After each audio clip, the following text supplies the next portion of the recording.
Have you ever felt like you're playing a game but someone changed the rules without telling you? You follow the instructions, you work hard, you do everything you're supposed to do, but you still can't win. This isn't a game. For many, it's just life. We're living in what many call the Babylon system. It's not an ancient city with hanging gardens. It's a modern world built on invisible walls of greed, jealousy, and hate. It's a system designed to keep ordinary people running in circles, chasing a prize that's always just out of reach. This system promises fairness, but delivers obstacles, creating a world where your future is often decided before you even get a chance to compete. It's a quiet, crushing pressure that makes life harder than it needs to be. The fuel for this modern Babylon is a toxic mix of human emotions. Jealousy whispers in the ears of those with power, telling them to hoard their opportunities and fear those who might rise. Hate draws lines between us, using our skin color, our background, or our beliefs to turn us into enemies. And greed, oh greed is the architect of it all. It convinces corporations and leaders that profits are more important than people, that a bigger bank account is worth more than a thriving community. These aren't just feelings, they are the gears of a machine that actively blocks people's paths, making it nearly impossible for someone to find a decent job or a safe place to live if they weren't born into the right circumstances. This system doesn't just make things difficult, it actively works against the very idea of a fair society. It creates a world where a person's potential is ignored, and their worth is measured by their connections or their family's wealth. Imagine a brilliant young person from a poor neighborhood who has all the talent in the world, but can't get a foot in the door because the door is locked, and the key belongs to someone who only cares about maintaining their own advantage. This isn't an accident, it's a design. The system is rigged, not with ropes and pulleys, but with policies, prejudices, and a cold indifference to human suffering that benefits a select few at the expense of the many. So when we talk about Babylon, we're not just talking about a historical metaphor. We are describing the lived reality for millions of people who wake up every day to fight a battle they didn't start and can't seem to finish. It's the feeling of being an outsider in your own home, of seeing promises of equality while experiencing the harsh reality of division. This system turns neighbors against each other and tells us that the person struggling next to us is the problem, distracting us from the real architects of our hardship. It's a clever trick, and it works far too often, keeping the walls of this new Babylon standing tall and strong. Now, you might think, okay, but technology will fix this, right? Computers are fair. Well, not so fast. We've taken the old, biased human gatekeepers and given them a high-tech upgrade. We've created artificial intelligence, or AI, to manage job applications. Companies say this makes the process more efficient, but efficient for whom? These AI systems are often trained on data from the past, which means they learn all our old prejudices. So, if a company historically hired mostly people from certain schools or neighborhoods, the AI learns to prefer those candidates. It's like building a robot bouncer and teaching it all the worst stereotypes. It doesn't eliminate bias, it automates it at lightning speed. This creates a digital wall that is nearly impossible to climb for those without the right keywords on their resume.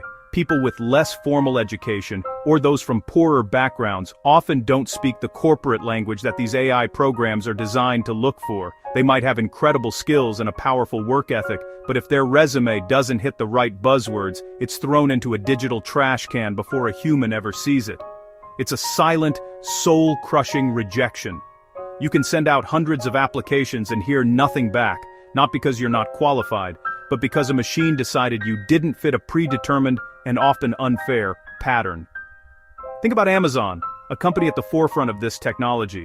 They've been using AI to block thousands of job applications from suspected North Korean agents trying to fund their country's weapons programs. On one hand, you see the power of AI to protect national security, but it also shows us how easily these tools can be used to block people on a massive scale based on suspicion and data points. If they can build a system to block spies, they can just as easily build one that filters out people from certain zip codes or those who took a non-traditional path in life. The intention might seem different, but the mechanism is the same, using technology to build walls and control access. This digital gatekeeping deepens the divides that already exist. It tells people who are already struggling that they are not wanted, that the system is not for them. It disproportionately affects people of color and those from marginalized communities who have historically been excluded from these opportunities. The AI doesn't see a person with dreams and potential. It sees a collection of data points that either match the winning formula or don't. This isn't progress, it's just the same old Babylon system with a new, shiny, and dangerously efficient coat of paint, making it harder than ever for ordinary people to find work and build a life for themselves. While we're building these incredible AI systems to keep people out of jobs, what are our leaders focused on? You'd hope it would be building more homes, better schools, or hospitals that everyone can afford, but no. Instead, we see governments around the world pouring trillions of dollars into weapons and war. It's a breathtaking display of misplaced priorities. They'll spend billions on a new fighter jet that will never see combat, but will claim there's no money to ensure every child has a safe place to learn, or every family has a roof over their head. This is the logic of Babylon: invest in destruction, not construction. This choice has devastating consequences for everyday people. The money spent on one missile could have built a dozen new homes for the homeless. The budget for a new tank could have funded a hospital wing. When leaders choose weapons over welfare, they are making a clear statement about who and what they value. They are protecting power and projecting strength on a global stage, while their own citizens suffer from neglect. This neglect isn't passive, it's an active choice. It pushes more and more people into poverty, creates homelessness, and forces families to make impossible decisions between paying rent and buying food. The system isn't just failing to help, it's actively causing harm. And who bears the brunt of this? It's everyone, but especially those who have always been pushed to the margins. Communities of color, who have faced centuries of systemic racism, find themselves once again at the bottom of the priority list. The systems that were supposed to lift people up are instead used to divide and conquer. By creating scarcity and competition for basic resources, the system pits people against each other. It encourages us to look at our neighbor with suspicion, instead of looking up at the powerful figures making these decisions. It's a classic move: keep the people fighting amongst themselves, and they'll never unite to challenge the real source of their problems. The result is a society filled with suffering and despair. People are forced to flee their homes, not always because of a war with bombs and guns, but because of an economic war being waged against them every single day. They become refugees in their own countries, searching for a place where they can simply live with dignity. This isn't an accident or a stroke of bad luck. It is the predictable outcome of a system built on greed and a thirst for power. A system that sees human beings as disposable cogs in a machine, easily replaced and quickly forgotten. This is the true cost of Babylon. So, what's the answer? How do we break free from this modern Babylon? The solution isn't another system, another algorithm, or another political party promising change. The answer lies in something much older and much more powerful: genuine human connection and love. It sounds simple, maybe even naive, but it's the one thing the system can't control. The systems of Babylon are built to divide us, to make us see each other as competitors or threats. Our most radical act of rebellion is to reject that division and choose unity instead. It starts with seeing the humanity in the person next to us, regardless of their background, their race, or their beliefs. True kindness isn't just about being polite.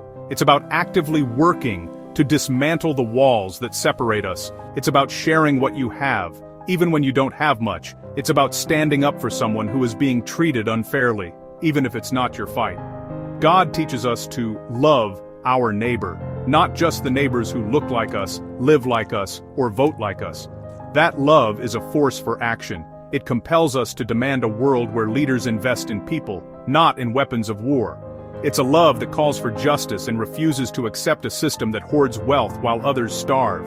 We have to stop following the scripts written by greed and hate. The Babylon system thrives when we are isolated and afraid. It loses its power when we come together.